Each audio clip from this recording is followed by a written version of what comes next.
તારીખ 12/8/2024 રોજ તાલુકા પંચાયત સદસ્ય દિલીપભાઈ છોટુભાઈ વસાવા કેવડિયામાં બનેલી હત્યા બાબતે પોતાનું આહવાન લોકો સુધી પહોંચાડ્યું છે।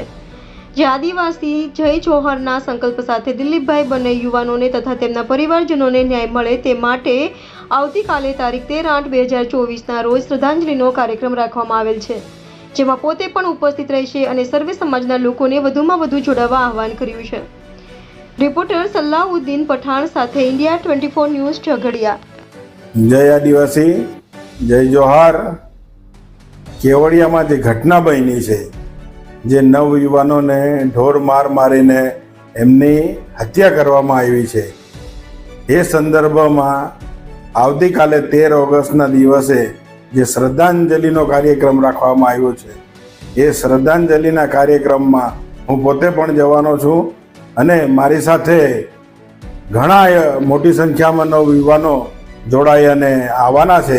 ત્યારે હું ગુજરાતના આદિવાસીઓને આહવાન કરું છું કે તમે બી બધા આ જે યુવાનોને અન્યાય થયો છે એને ન્યાય અપાવવા માટે સૌ ભેગા થઈ અને કેવડિયા ખાતે આવો અને સમગ્ર આદિવાસી સમાજ ભેગો થાય એક મંચ પર અને આ છોકરાઓને ન્યાય મળે એ જાતની એમને શ્રદ્ધાંજલિ આપીએ અને એમની આત્માને આ પ્રકૃતિ શાંતિ મળે।